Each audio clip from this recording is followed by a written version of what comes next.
6:21.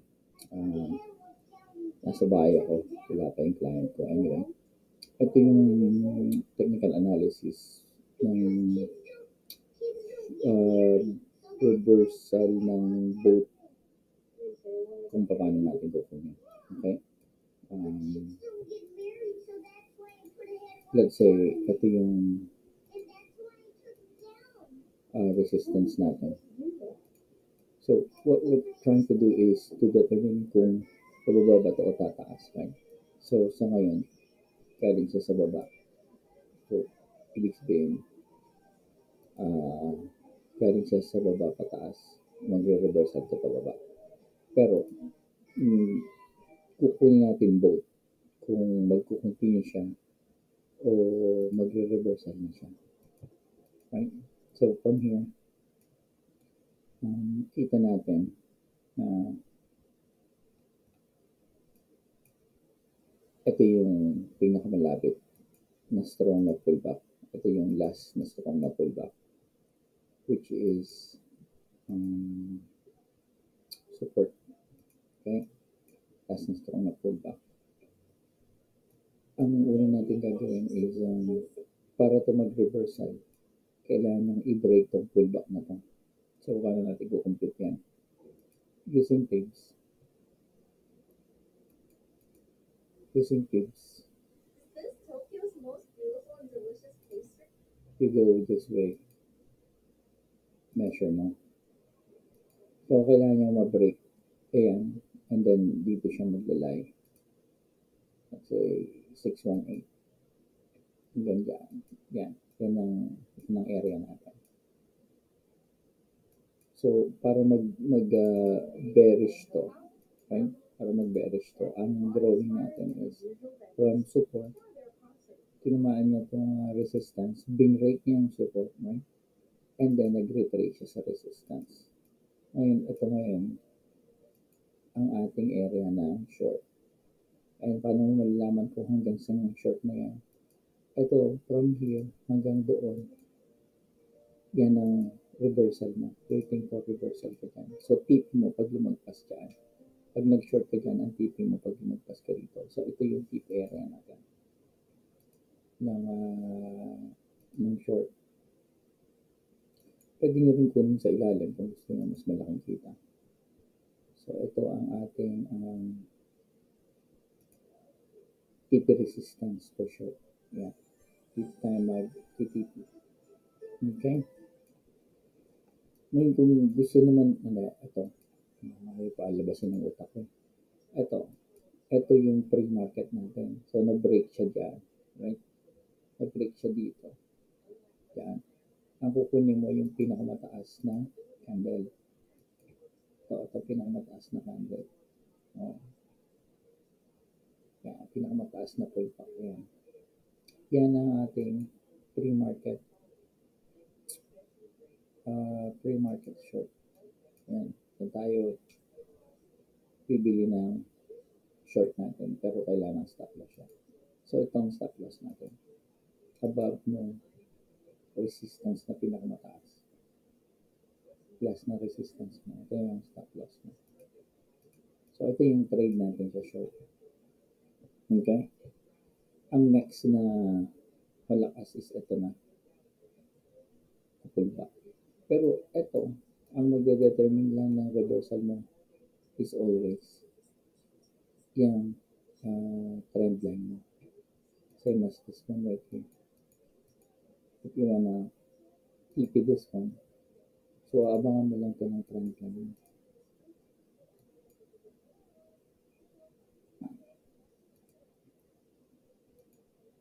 Right? Yeah. Yan ang yung trend line. Pag na-break dyan, kung short ka, kung may ilalim, ito ang tip mo. Okay?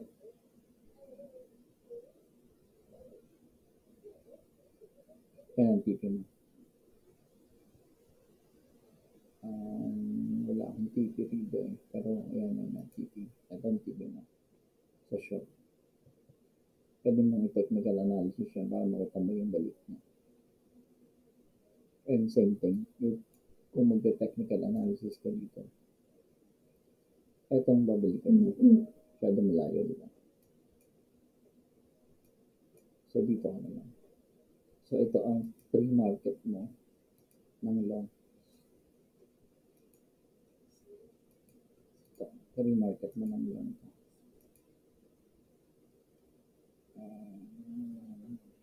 Buy. Ito ang stop loss mo. Yan. Kunto kasi ginamitan mo ng parallel. So, yan yung sa reversal ng bearish. Ay, paano yung sa reversal ng bullish? Sa reversal ng bullish, you have to do one more step. So, ito yung area mo. So, para ka maging bullish, kailangan mong i-break itong taas. Itong resistance. Right? Yung resistance. So, ito ang iyong support.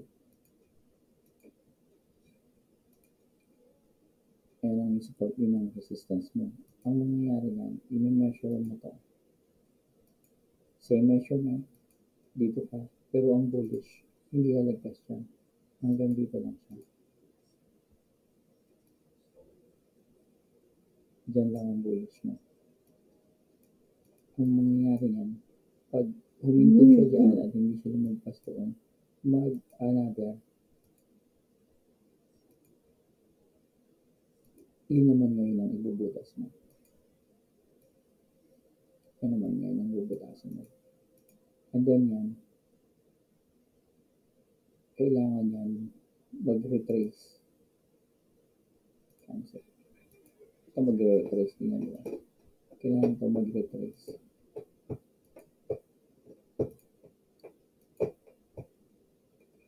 Dito. Kaya mag-retrace yan dito. Itong entry mo ng bullish. Right? Ang entry ng bullish. So, kung i-drawing mo yan, ganito itsura mo. You go here, and then here, and then up right there, and then come back here. Come back here. So, dito, doon, and then dito. Yan. Yan.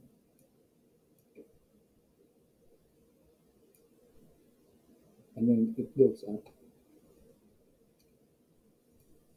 Goes up na yan. Kasi binirate na to. So, dito ka mag-start.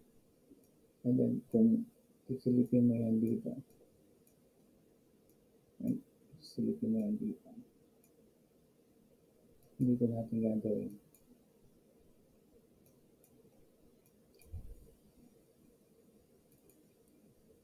Ito ang support. Ito ang break. So, kailangan niyang mag-break yan. Oh, wait. Ang ginamit pala natin dito yung taas. Hindi itong baba. Ginamit natin yung taas. Ito kasi, yung gamitin natin dito itong baba. Right? So, naka-on ka ba yung dali lang. Nagluluto pala ako. Pamig na naman, papainit mo na naman.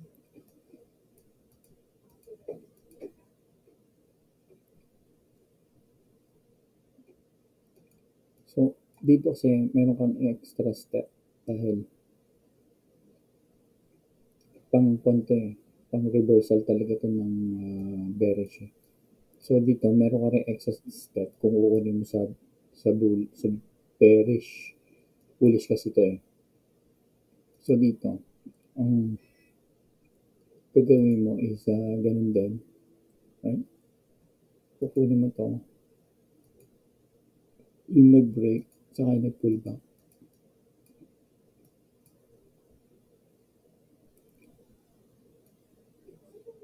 Pull back. Yan. Dito ako mag-entry. Pero kung may measure natin yan, ganito labas niya. No, 0.7. So, dito ka aabot.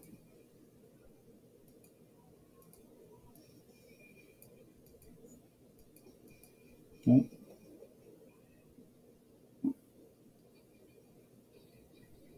Ang kaabot. Ganyan.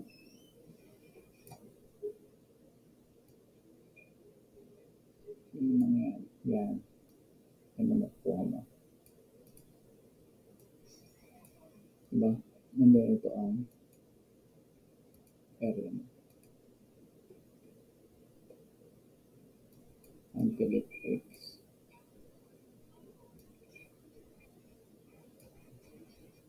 Technical analysis ka dyan. Ang kukunin mo naman yung downtrend nito. Ay, continuation trend nito.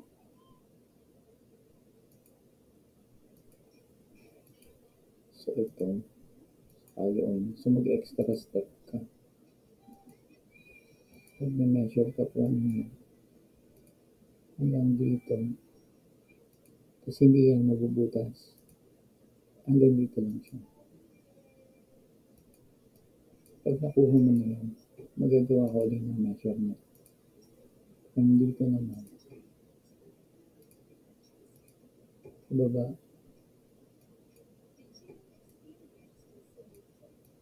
so ito ang continuous na. Right?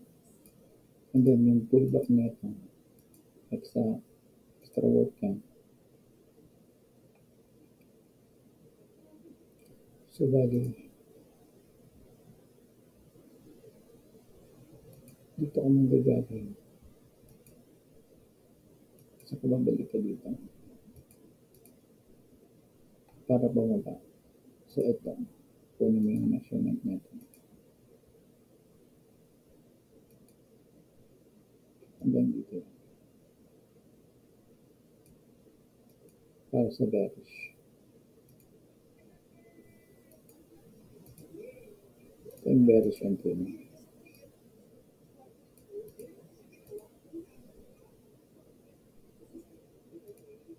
Pababa. Hindi tumaas. Okay? Kailangan na break na to. Itong support nito. Support. Yan. Ito. Pullback yan. Pullback. Okay? So, both ways. So, ngayon, nandito tayo.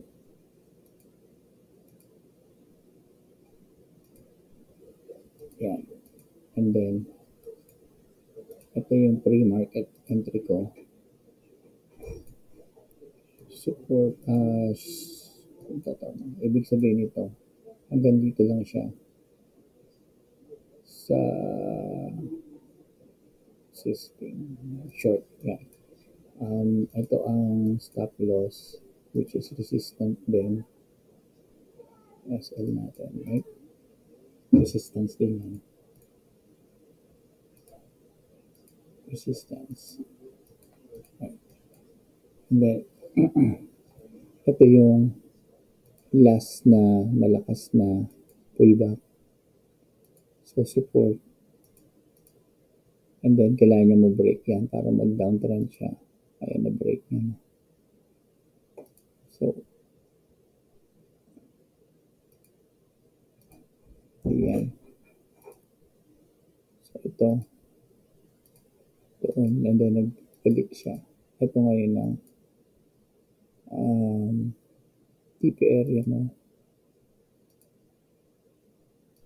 Pag na-break yan,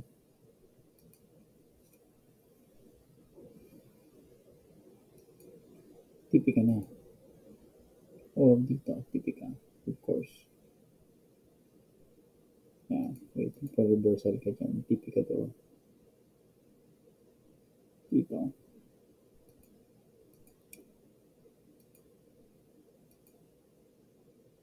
Ito ang TP mo.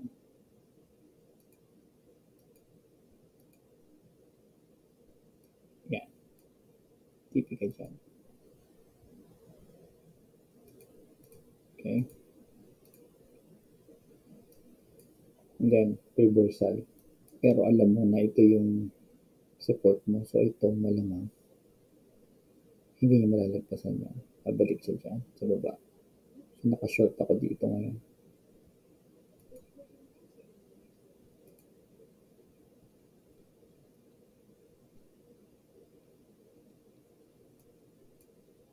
Yan. So, kung ito ang ating high, assuming lang, pero yung high natin ito eh. Ito. Walang data eh. Ito lang yung may data eh. Assuming natin ito yung high. Ito yung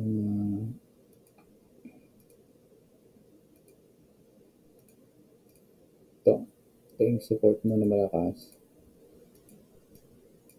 Okay? And then, kailangan niya mabasag. So, from here, pinasag na ito. Then, bumalik. So, ito ang data mo ngayon lang.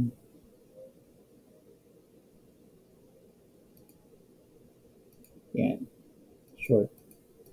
Okay? So, ito, measure mo. Yan ang short mo. Okay. But, ito kasi saka yung height na yung parehas yan. Ito.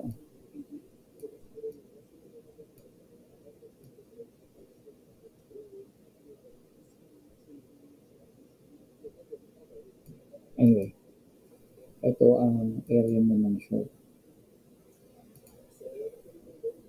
Ito ang mag-start ng short.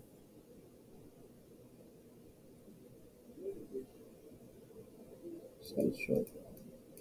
Stop loss dito. SL. Then ito resistance.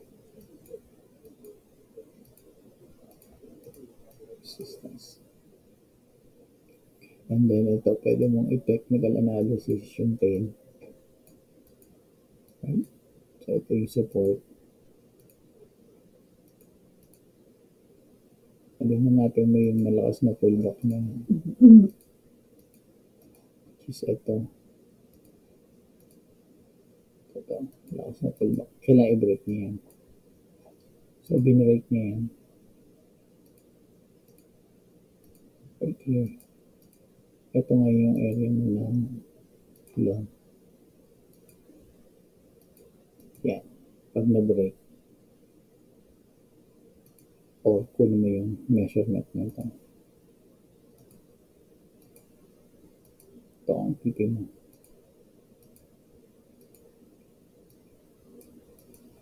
Okay. So, pwede makatulong.